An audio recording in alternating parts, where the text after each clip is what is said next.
Shalom Bapak Ibu Saudara yang dikasihi Tuhan. Kita bersyukur buat sore hari ini kalau kembali kita boleh datang untuk kita boleh memuji dan menyembah Tuhan, dan kita boleh menaikkan syukur kita di hadapan Tuhan. Mari kita satu dalam doa. Bapa yang baik, kami bersyukur buat sore hari ini Tuhan, oleh karena kemurahan-Mu, oleh karena kasih-Mu buat setiap kami Bapa, kami boleh ada sampai saat ini. Terima kasih buat kesehatan, perlindungan yang Tuhan berikan sepanjang minggu ini ya Bapa.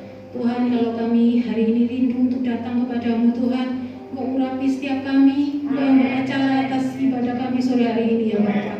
Engkau jamah setiap hati-hati yang rindu akan Engkau, Engkau jamah setiap hati-hati yang menginginkan lawatanmu Tuhan sore hari ini ya Bapa. Terima kasih Tuhan Yesus. Kalau masih ada kuasa-kuasa gelap yang mau mengganggu acara ibadah kami pada sore hari ini, kami mau ikat, kami patahkan, kami hancurkan kuasanya hanya di dalam nama Tuhan Yesus Kristus. Dan kami percaya hanya kuasa Roh Kudus-Mu yang beracara atas ibadah kami sore hari ini.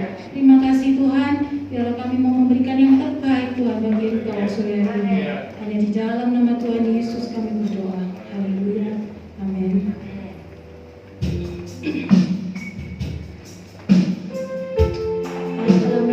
Allah telah menyediakan yang kita perlukan lebih daripada yang kita minta dan kita butuhkan.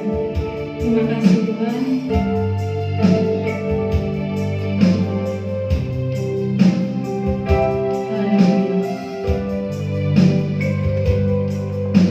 Lebih dari yang telah kupinta, lebih dari yang telah kupikirkan, semuanya Engkau sediakan dalam hidupku.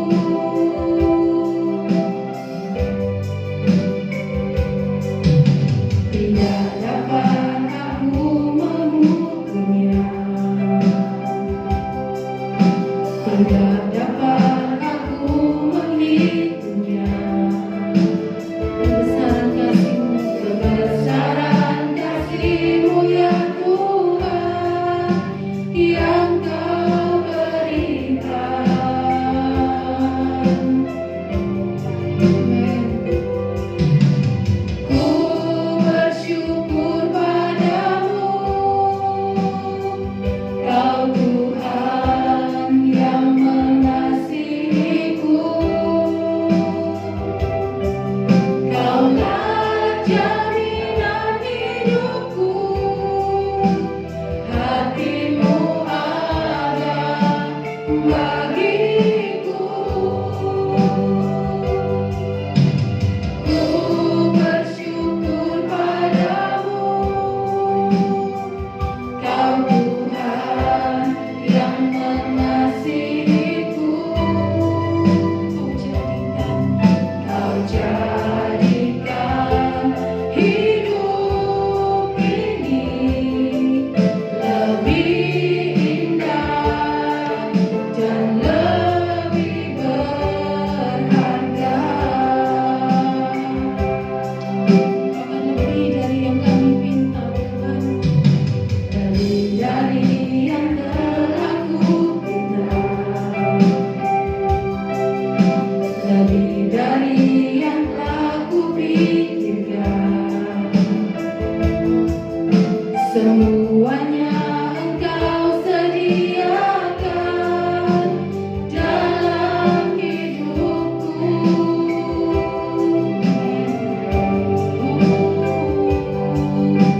Tidak dapat aku mengukurnya atau bahkan menghitungnya Tuhan. Aku menghitungnya. Kebesaran kasih-Mu ya Tuhan, yang Kau berikan. Ku bersyukur padamu, Kau Tuhan yang mengasihiku. Kau jaminan hidup setiap kami Tuhan, jaminan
mengerjakan Engkau, dia sedang melawat Engkau saat ini. Haleluya Yesus, haleluya. Hirabaya sikala bataraya wasikala mo. Hinalabaya sikala balabaya. Kami bersyukur Tuhan, kami bersyukur buat kasih-Mu ya Bapa. Engkau yang hadir saat ini Tuhan. Haleluya. Hirabatarabaya sikala balabaya. Hirabaya sikala balabaya. Haleluya. Syukur, syukur, terima kasih Yesus. Haleluya. Haleluya.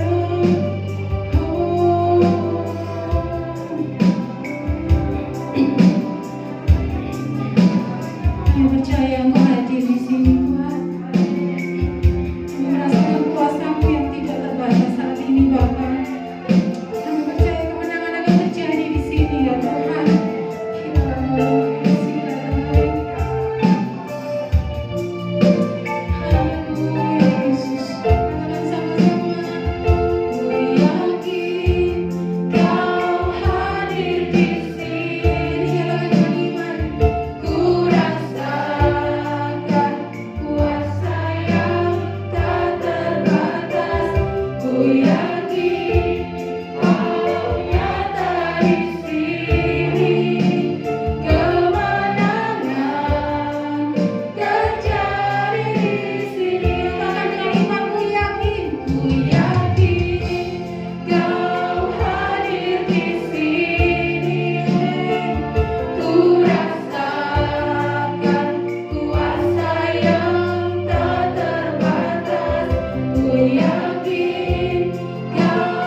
Kembali mau siapkan hati kita untuk mendengarkan akan firman Tuhan.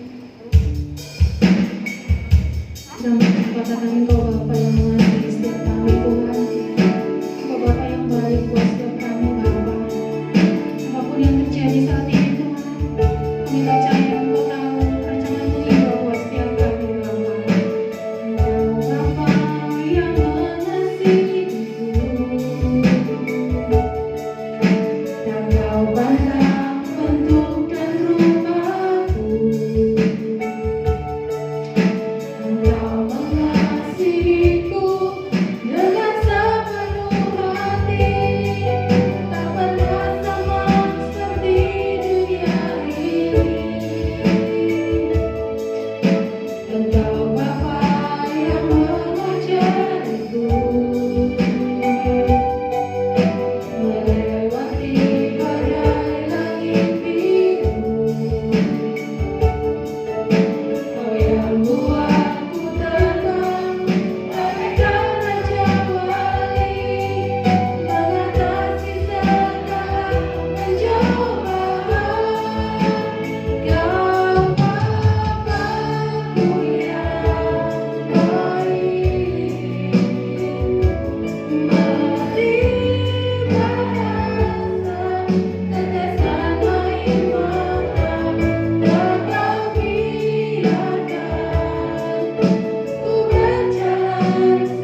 beserta kami dan tidak pernah meninggalkan kami.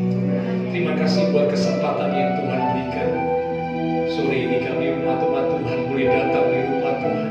Kami sampaikan puji-pujian sorak-sorai yang meninggikan Engkau Tuhan Yesus, nama di atas segala nama yang layak untuk ditinggikan. Dan kami percaya setiap pujian yang disampaikan oleh umat-Mu yang keluar dari hati yang sungguh mengasihi Tuhan, maka pujian kami boleh menyenangkan hati Tuhan. Engkau hadir tengah-tengah ibadah kami, bersemayam di atas pujian setiap umat-umat-Mu. Terima kasih buat kehadiran-Mu Tuhan. Kami hargai, kami hormati kehadiran-Mu. Kami buka hati kami lebih lagi, bahkan mengambil sikap seperti Maria untuk duduk diam di bawah kaki Tuhan, menerima firman kebenaran yang sangat kami butuhkan.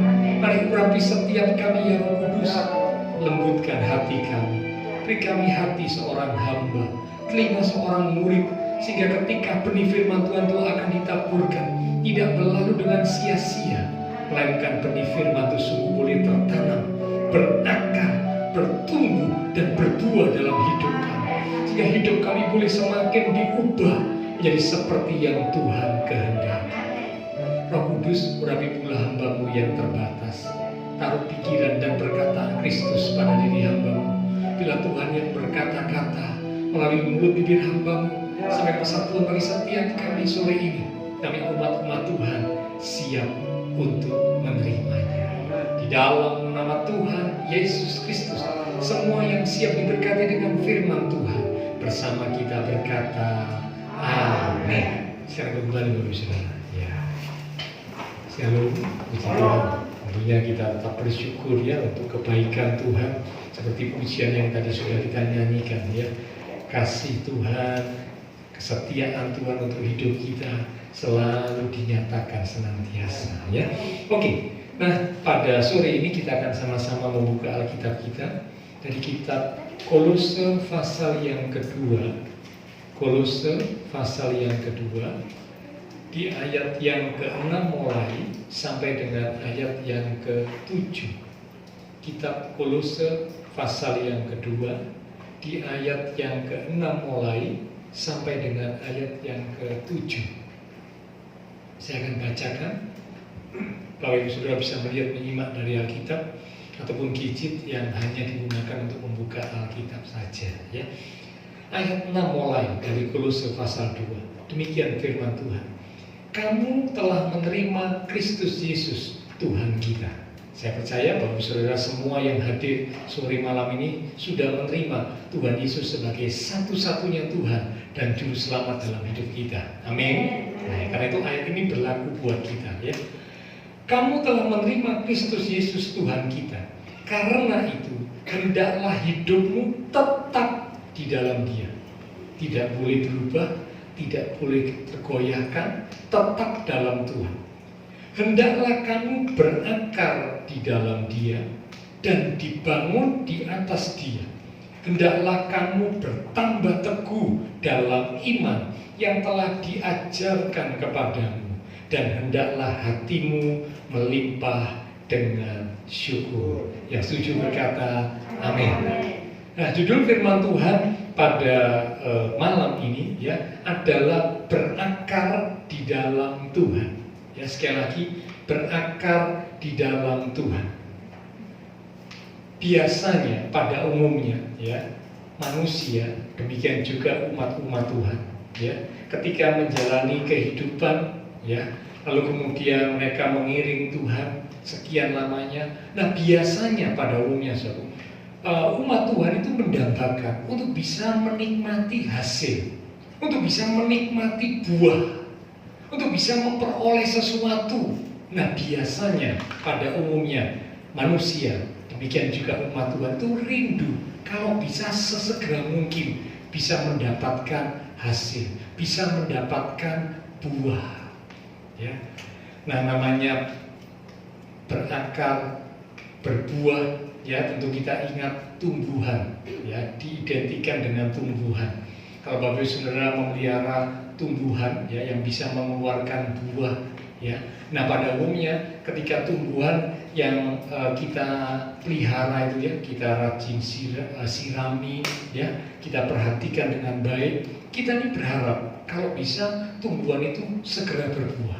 Kalau buahnya bisa kita nikmati, bisa kita petik, itu menjadi sesuatu yang menyenangkan. So. Ya, hari-hari ini pun Ibu Ruhani juga memelihara itu, ya, karena di masa pandemi yang lalu kan sering di rumah, jadi memelihara beberapa pohon yang bisa mengeluarkan buah. Nah, waktu buah-buah itu mulai muncul, so, wah rasanya seneng, so. Ya, walaupun mungkin buahnya kecil, nggak terlalu besar, bahkan mungkin rasanya juga nggak terlalu manis, tapi waktu melihat ada buah yang dihasilkan, wah menyenangkan. Ya, bahkan diharapkan kalau bisa lebih cepat lagi berbuah, semakin banyak berbuah. Nah, itu biasanya manusia begitu, ya. Umat Tuhan juga begitu. Dalam perjalanan mengiring Tuhan, biasanya banyak kali kita umat Tuhan, ya, berharap kalau bisa Tuhan, aku rindu untuk bisa segera berbuah. Aku rindu untuk bisa melihat dan menikmati hasil dari pengiringanku kepada Tuhan.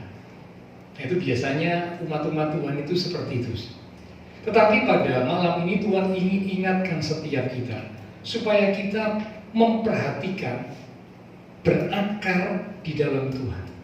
Bukan mengejar, memperhatikan dan mengejar buah atau hasilnya, tetapi memperhatikan akarnya. Bicara tentang akar, ya, akar itu adalah sesuatu yang tersembunyi. Pada umumnya kalau Bapak Ibu lihat di tumbuh-tumbuhan, ya, itu akar itu ada di dalam tanah, tersembunyi, tidak nampak, tidak kelihatan, ya. Namun akar itu justru yang menopang tumbuhan itu. Batang, ranting, daun, bahkan kalau sudah ada buah, itu ditopang oleh akar. Bukan sebaliknya, ya.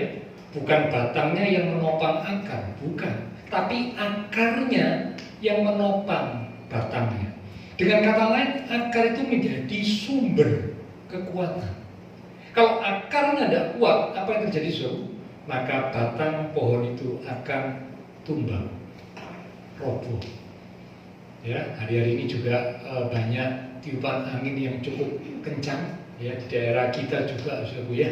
Bahkan kemarin dulu, ya, di daerah kita Surabaya Barat Selatan itu hujan deras.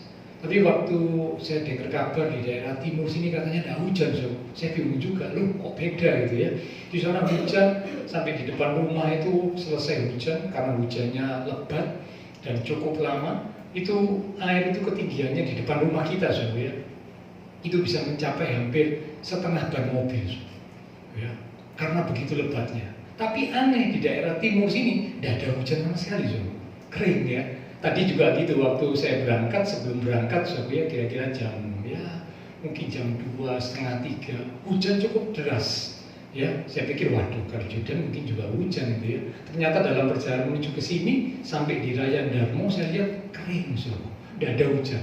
Di Kalijudan juga ternyata kering, tidak ada hujan, so, ya. Jadi rupanya beda, ya, antara wilayah Surabaya Timur dengan wilayah Surabaya Barat Selatan itu beda. Nah, karena hujan lebat, beberapa waktu di tempat kita ini sering diterpa dengan angin yang cukup kencang. Beberapa pohon, ya, itu tumbang. Ya, Pak Durya cerita sama saya, Pak, di daerah saya banyak pohon-pohon yang tumbang karena angin yang kencang bertiup. Ya. Nah, kekuatan pohon ditentukan oleh akarnya.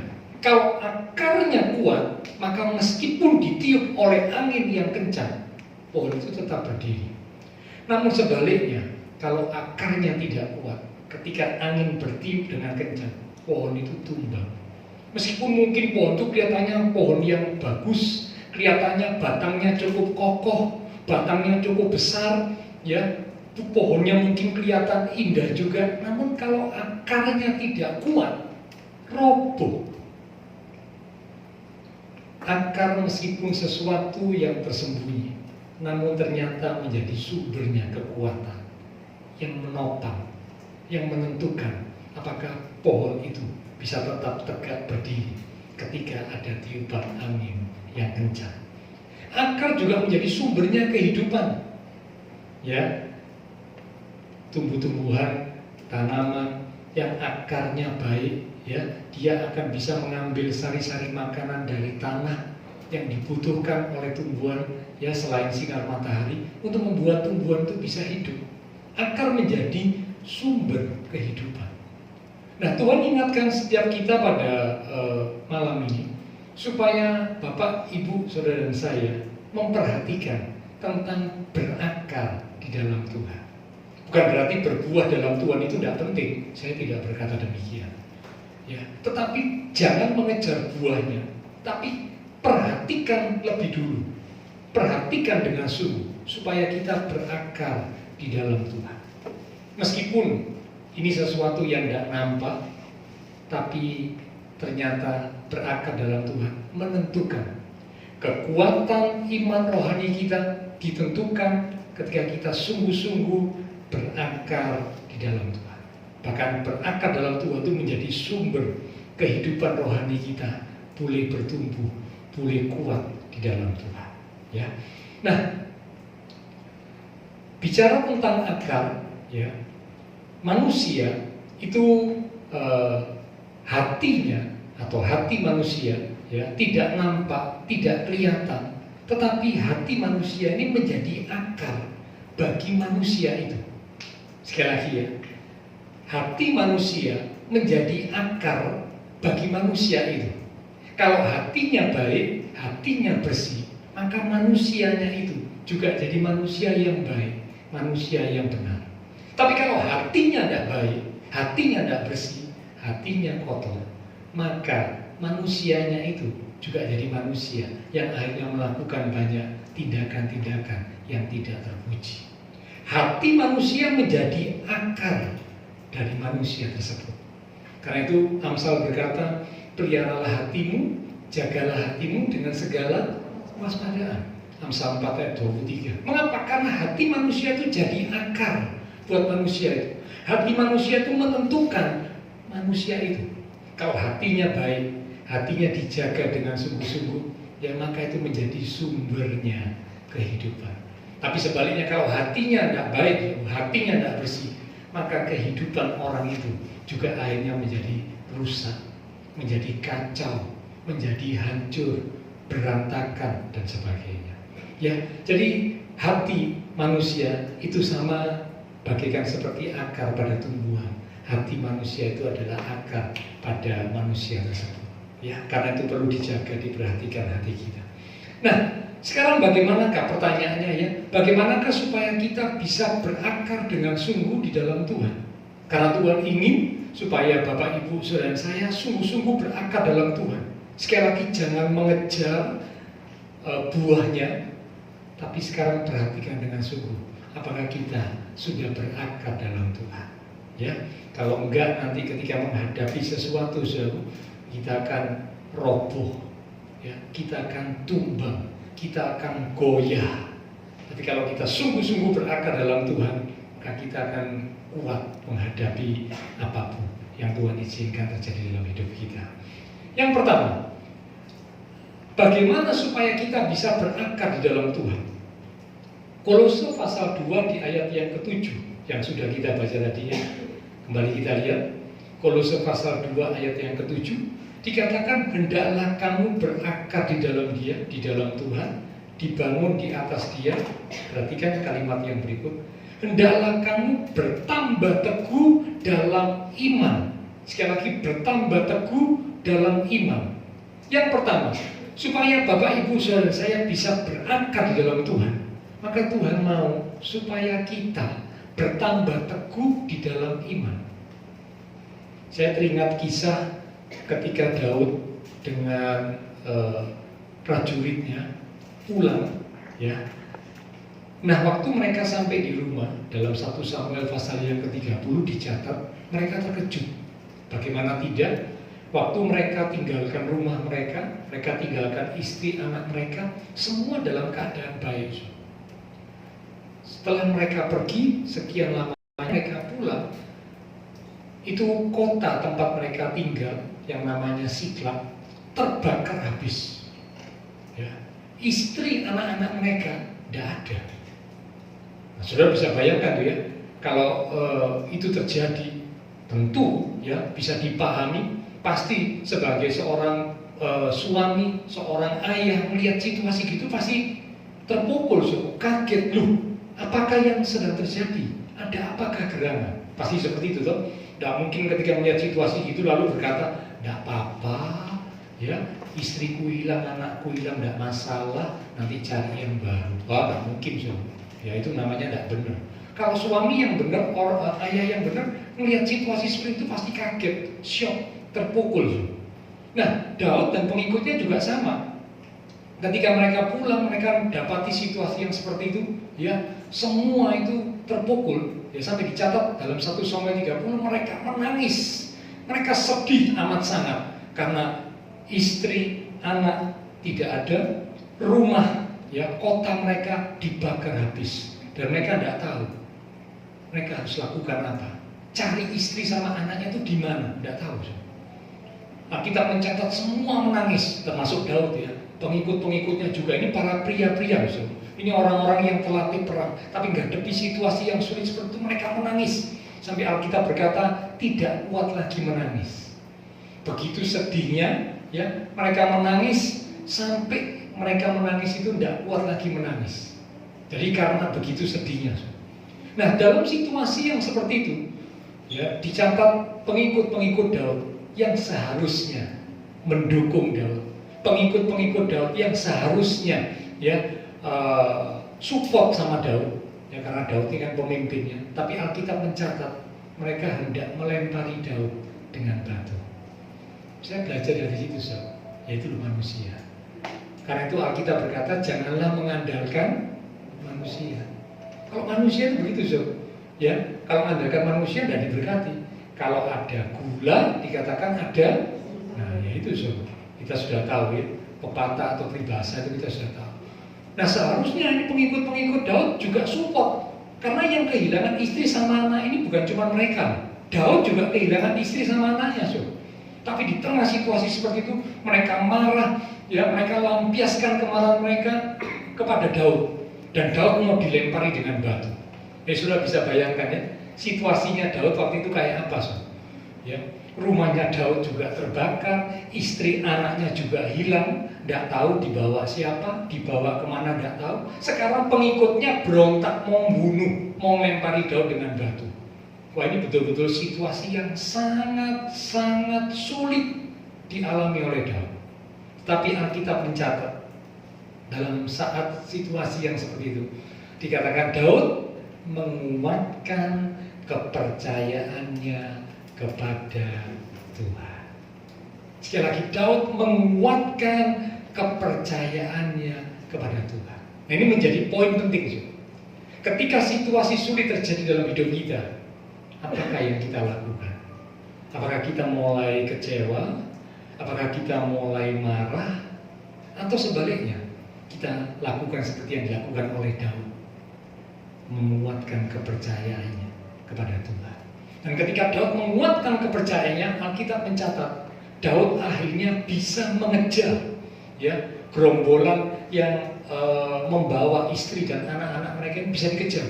Tuhan menuntun, ya, Tuhan menolong, Tuhan menyertai Daud sehingga akhirnya bisa mengejar dan bisa mengambil kembali istri dan anak-anak mereka. Bahkan ini harta ternak, ya, yang dimiliki oleh musuh itu bisa direbut, ya. Karena apa? Karena Daud menguatkan kepercayaannya kepada Tuhan. Jadi yang pertama, kalau Bapak Ibu Saudara saya mau semakin berakar dalam Tuhan, maka Tuhan ingatkan supaya kita, ya, itu benar-benar bertambah teguh di dalam iman kepada Tuhan. Apapun yang Tuhan izinkan terjadi, tetap miliki iman yang teguh, tetap percaya bahwa Tuhan Allah yang menolong, yang menyertai kita, itu tidak pernah meninggalkan kita. Dia akan menolong kita dengan caranya yang ajaib. Dia akan memberikan pertolongan tepat pada waktunya, meskipun sekarang mungkin belum kelihatan, meskipun mungkin sekarang sepertinya masih dalam situasi yang sulit, Tuhan belum beracara, tapi kita mempercayainya. Kalau mau berakar dalam Tuhan, maka harus bertambah teguh di dalam iman kepada Tuhan Yesus. Nah, bagaimana supaya iman kita semakin teguh? Maka tidak ada jalan lain Roma pasal 10 ayat 17 berkata, iman itu timbul dari mendengar firman Tuhan. Apa yang kita dengar? Kalau yang kita dengar itu firman Tuhan itu memberikan kekuatan iman kita, membangkitkan iman kita.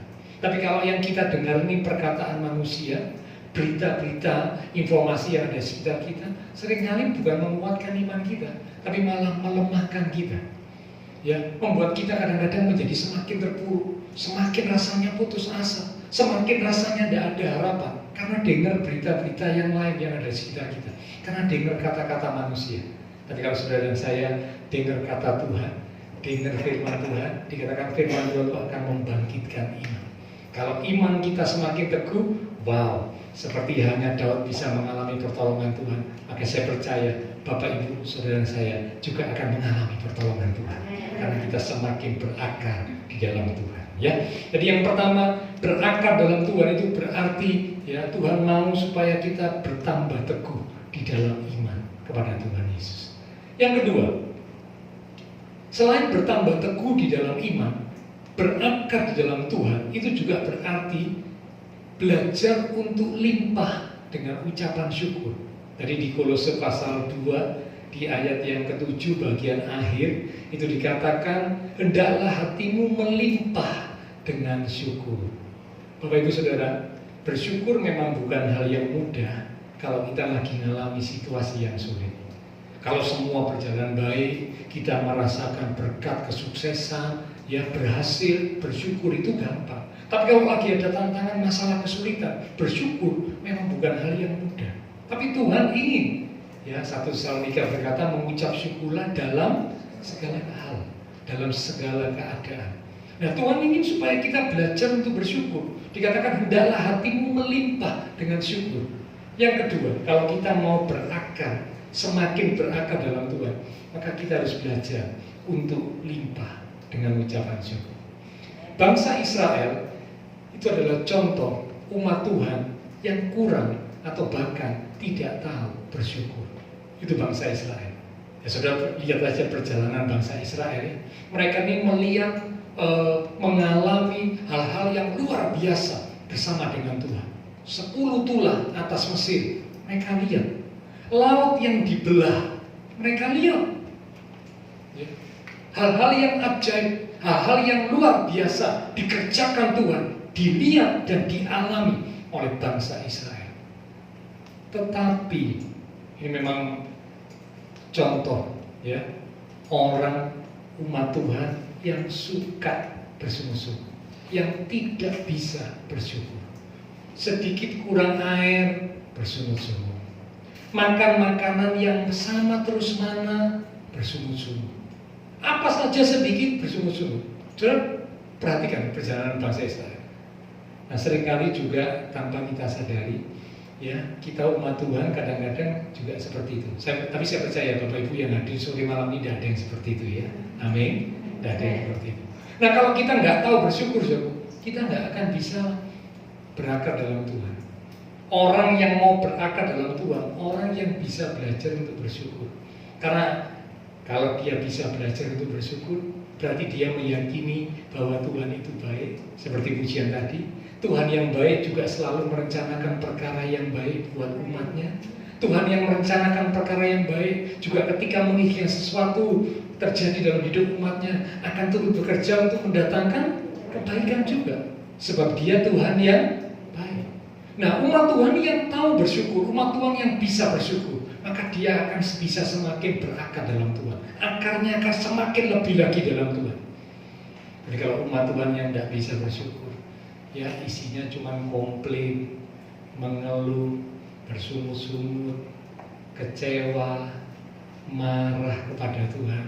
Orang umat Tuhan yang seperti itu tidak akan bisa berakar dalam Tuhan. Tidak akan bisa.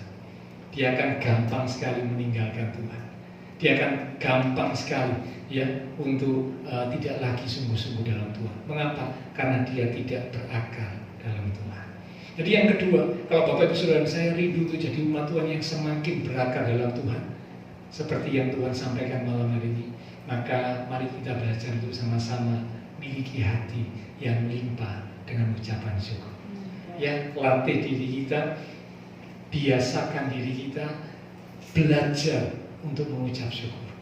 Ya, lihat kalau kita mengalami kesulitan, ya, lihat ternyata orang-orang sekitar kita juga mengalami kesulitan. Bahkan kesulitan yang dialami oleh orang lain ternyata ada yang jauh lebih berat daripada yang kita alami.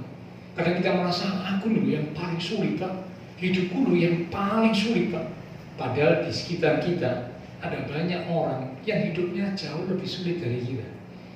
Nah, kalau Bapak Ibu Saudara bisa melihat hal itu, maka saya percaya kita bisa untuk belajar mengucap syukur. Terima kasih Tuhan, Engkau pelihara aku, Engkau tolong aku, Engkau sertai aku, Engkau berkati aku, Engkau limpahi aku dengan anugerah dan kasih setiamu yang baru setiap pagi. Meskipun mungkin hari-hari ini sedang ada tantangan, masalah, kesulitan yang aku alami, tapi aku tetap yakin Engkau itu Tuhan, Engkau itu Bapa yang baik bagiku.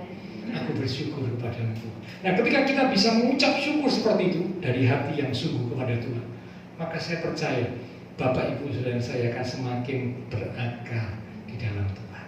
Ya. Nah, kalau kita sungguh-sungguh berakar dalam Tuhan, maka yakinlah akan ada buah.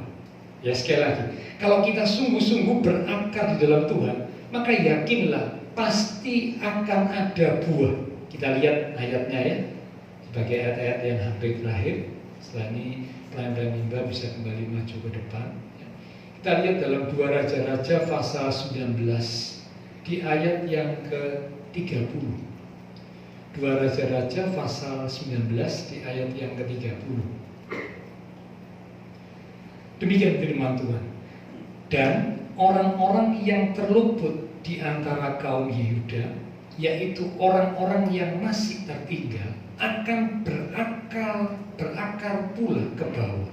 Dan karena sudah berakar ya, akan menghasilkan buah ke atas. Nah, kalau dilihat sekilas ayat ini sepertinya, wah, kalimat apa ini ya? Mungkin tidak terlalu jelas. Tapi kalau Bapak Ibu baca kisah ini ya, menceritakan bahwa waktu itu Israel termasuk Yehuda ya, mereka itu mengalami kesulitan. Karena apa? Waktu itu banyak orang-orang dari Israel, dari Yehuda itu yang ditangkap, ditawan oleh musuh. Yang ditinggal, ya, jadi yang ditawan itu orang-orang yang pemuda-pemudi yang kuat, yang sehat, yang cakap itu diambil. Yang ditinggal, yang tidak ditawan, yang tidak diambil, itu orang-orang yang tua, orang-orang yang lemah, orang-orang yang cacat. Nah, secara manusia, orang yang tua, orang yang lemah, orang yang cacat, ini bisa melakukan apa? Tidak bisa melakukan apa-apa. Secara manusia, orang-orang yang tertinggal di Yehuda, di Israel itu, orang tua, orang-orang yang tua, orang-orang yang lemah, orang-orang yang cacat, itu nggak bisa melakukan apa-apa, tidak produktif.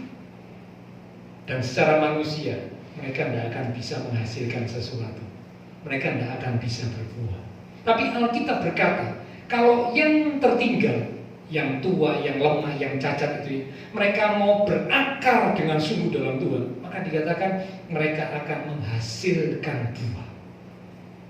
Yang lemah, yang tua, yang cacat, kalau mau berakar sungguh dalam Tuhan, mereka akan menghasilkan buah. Jadi Bapak Ibu Saudara, kita yang hadir pada sore malam hari ini, situasi apapun yang kita hadapi, percayalah, kalau kita sungguh-sungguh berakar dalam Tuhan, nanti ada waktunya, pasti kita akan menghasilkan buah. Mengapa? Karena sumbernya itu benar, sumbernya dari Tuhan. Kita berakar dalam Tuhan, sumber segala yang baik, maka Tuhan sumber segala yang baik akan membuat kita yang berakar dalam Tuhan sungguh-sungguh itu menghasilkan buah. Ayat penutup terakhir kita baca dalam Amsal pasal 12 di ayat yang ketiga. Silakan Brian baru untuk maju ke depan. Kita katakan lewat satu pujian, di telapak tanganmu tertulis namaku. Amsal pasal 12 di ayat yang ketiga. Demikian firman Tuhan. Orang tidak akan tetap tegak karena kefasikan.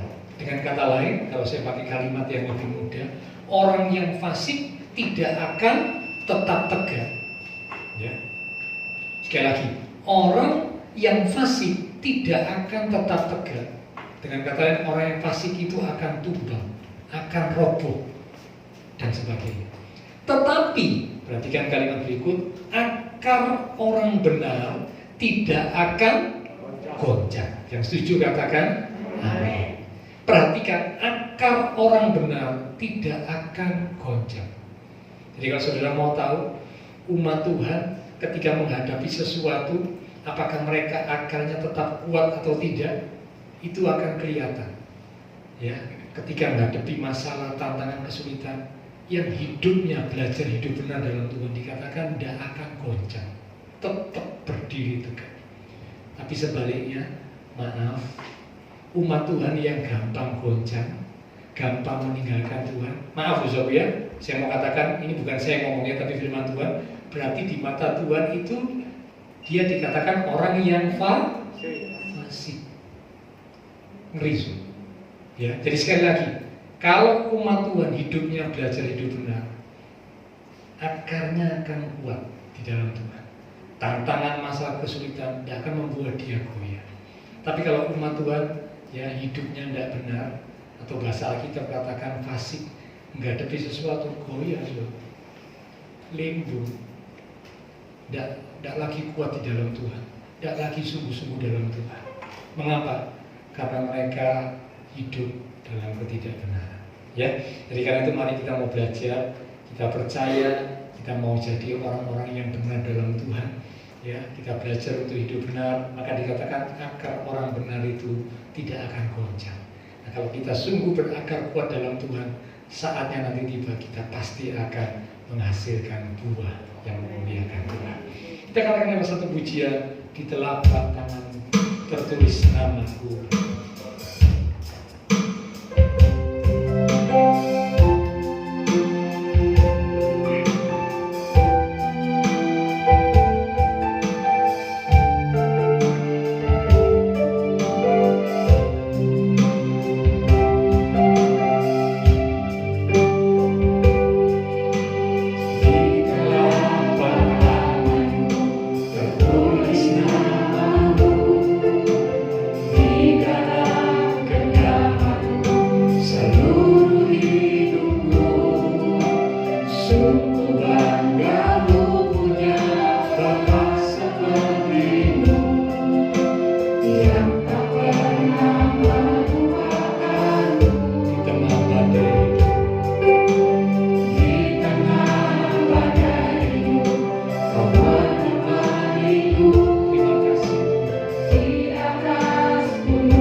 betapa pentingnya untuk kami berakar di dalam Tuhan.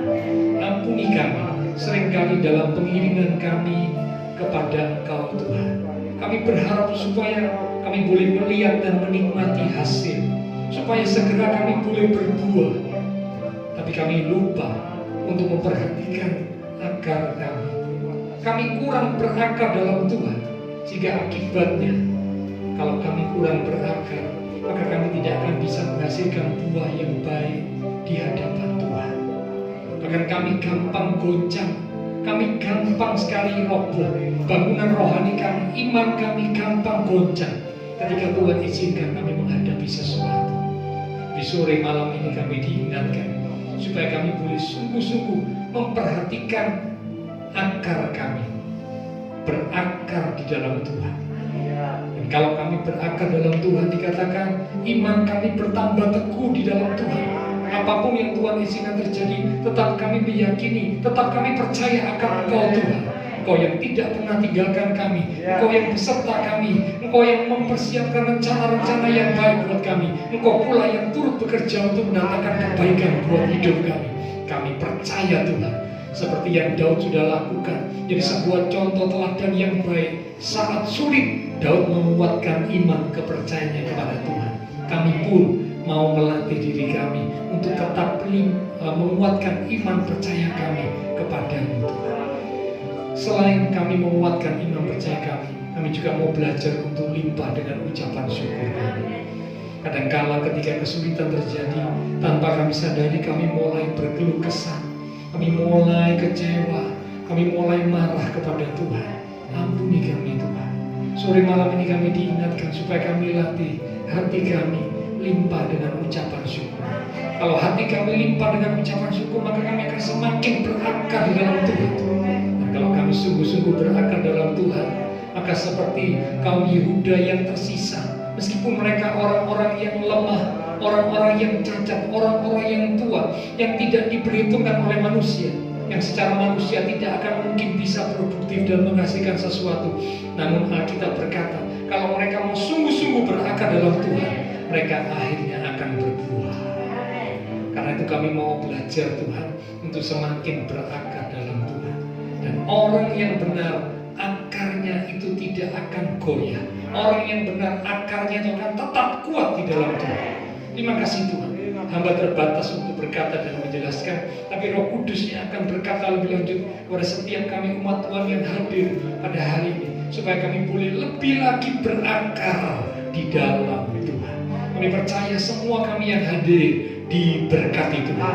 Tambahkan kapasitas kami, perbesar kapasitas kami, beri kami kekuatan untuk boleh siap menerima berkat yang lebih lagi. Sehingga ketika kami diberkati, kami tidak menjauh dari Tuhan, tapi justru kami semakin lebih sungguh-sungguh lagi di dalam Tuhan, karena Engkaulah sumber segalanya dalam hidup kami. Terima kasih Tuhan, terima kasih. Dalam nama Tuhan Yesus Kristus kami sudah berdoa. Amin. Oke, katakan lewat satu pujian, aku mau mengiring Engkau Tuhan seumur hidupku. Mengiringmu seumur hidupku, masuk dalam rencana-Mu Bapa. Pikiranku, kehendak-Ku, ku serahkan padamu. Harapanku hanya di dalam-Mu, bukan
pujian yang sudah kami sampaikan, kami akan kuat di dalam Tuhan. Kami akan masuk dan mengalami rencana Tuhan yang indah. Dan kami yakin Tuhan, semua yang Tuhan sudah siapkan buat kami, kalau kami mau terus hidup dalam kehendak dan kebenaran-Mu, maka semua rencana Tuhan yang indah itu akan tergenapi dalam hidup kami. Terima kasih. Kami percaya malam ini semua kami yang hadir sudah diberkati Tuhan. Berdoa buat teman-teman seiman kami yang tidak bisa hadir. Untuk mereka-mereka yang sakit kami berdoa. Untuk Ibu Gunadi, untuk Ibu Matius Widodo, untuk Mama dari Ibu Evida, dan juga teman-teman seiman kami yang lain yang sakit. Lewat tempat ini menyatukan hati dan iman kami. Bila kuasa Tuhan yang ajaib menjana, berikanlah kekuatan, kesehatan, kesembuhan di dalam nama Tuhan Yesus Kristus. Biarlah iman mereka tetap teguh di dalam Tuhan. Mereka boleh semakin berakar dalam Tuhan. Tantangan masalah kesulitan ataupun apapun yang mereka alami tidak memisahkan mereka dari kasih Kristus. Dan pertolongan Tuhan yang ajaib akan dinyatakan tepat pada waktunya. Yang lemah dikuatkan, yang susah dihiburkan, yang menghadapi masalah, kami percaya Tuhan membuka jalan. Terima kasih Tuhan, terima kasih. Kami berdoa memberkati bangsa negara kami Indonesia, pemimpin-pemimpin bangsa kami. Berikanlah hikmat Tuhan. Kota kami Surabaya dalam perlindungan Tuhan. Maka tetangga lingkungan sekitar gereja Tuhan, Tuhan berkati mereka sekali. Memberkati setiap jemaat Tuhan yang berulang tahun sepanjang minggu ini. Yang memberkati setiap jemaat Tuhan di dalam iman rohani, kehidupan keluarga, rumah tangga, pekerjaan, studi. Tuhan berkati. Dan setiap apa yang dikerjakan umat-Mu, ketika mereka sungguh percaya, berakar dalam Tuhan, mengandalkan Tuhan, maka apa yang dikerjakan dibuat Tuhan menjadi berhasil. Tuhan yang dipermuliakan. Terima kasih Tuhan. Berkati Ibu Elvida yang sudah boleh menjadi salah berkat, membagikan berkat buat setiap anak-anak-Mu yang hadir pada malam hari. Terima kasih Tuhan. Sebentar kami akan berpisah satu dengan yang lain. Lindungi, sertai dan hentar kami sampai kami tiba di tempat tujuan kami masing-masing dengan selamat. Bapak, Ibu, Saudara yang dikasihi Tuhan, mari bersama kita akan pulang kembali dalam keluarga, rumah tangga, pekerjaan, studi, dengan membawa berkat, anugerah, damai, sukacita yang melimpah dari Allah Bapa Surgawi, kasih Tuhan Yesus Kristus, dan persekutuan dengan kuasa Roh Kudus yang terus memimpin menuntun langkah kehidupan setiap kita. Itu terus menjadi kita sekalian mulai malam ini sampai Maranatha Tuhan Yesus datang kembali. Di dalam nama Tuhan Yesus Kristus, semua yang percaya diberkati Tuhan. Mari bersama dengan iman kita berkata amin. Tuhan berkati Bapak-Ibu sekalian. Sampai berjumpa.